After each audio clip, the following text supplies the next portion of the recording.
My most recent downloads are Empire of the Sun, MGMT. I love the Kings of Leon album. There just isn't a duff track on there. LaRue.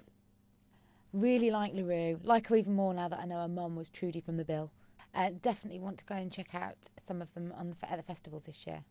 Most definitely. I will be heading to V in Essex. I'll be checking out Oasis at V. I will be checking out the specials most definitely, just for the nostalgia of it all. And hoping that LaRue will pop up somewhere, or maybe Little Boots. What I like about the pop of the moment, as opposed to maybe 6 or 7 years ago, is that it's authentic. It's not manufactured. It's not the brainchild of a manager who's put in a stylist and a choreographer and a load of backroom songwriters. These artists coming through now are the real deal. The LaRues, the Lily Allens, the Little Boots, the Pixie Lots. I think these are really exciting talent.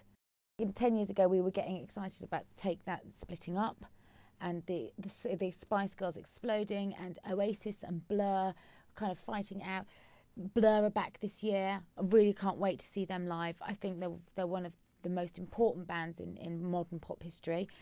You've got Oasis still headlining. So there's what's great is that a lot of the acts from 10 years ago have stood the test of time, but at the same time we're seeing a lot of new grassroots artists coming through, like the Kings of Leon, who are just amazing, like the Killers, who I just adore. I love the Killers. I think, again, you've got Brandon Flowers. What a front man. Clearly I'm absolutely in lust with him. Him in that chicken jacket. I never thought I'd get so excited over poultry. iTunes, when that first came out, that was revolutionary. There was a way to download music and pay for it. People have become quite accepting of that. They don't just steal music now. They do expect to pay for it. And now you've got big companies like Vodafone who've just struck this huge deal where they've unlocked 1 million songs by the end of this summer that people can download for less than £1 per track to their mobile phones and then transfer it over to their PCs and laptops. So actually what's happening now is the consumer is having all of their needs met, and the people that really should have been paying attention have kind of been forced into doing so by people demanding that they want their music this way and that way and every kind of way possible, really. And I think finally, at last, everybody's finding a way to kind of make sure that everyone gets what they need out of a situation.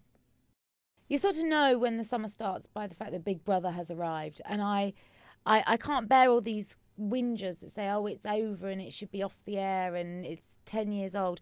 So then if you don't like it, don't watch it. But for me, there's always a fascination in watching 10 people, and all right, most of them are attention seeking and have an agenda, but trying to live alongside each other. That for me is always something that I will, find time to kind of sit down and watch it if there's nothing else on. And seeing as I spend most of my evenings at home these days, I say thank the Lord for Big Brother.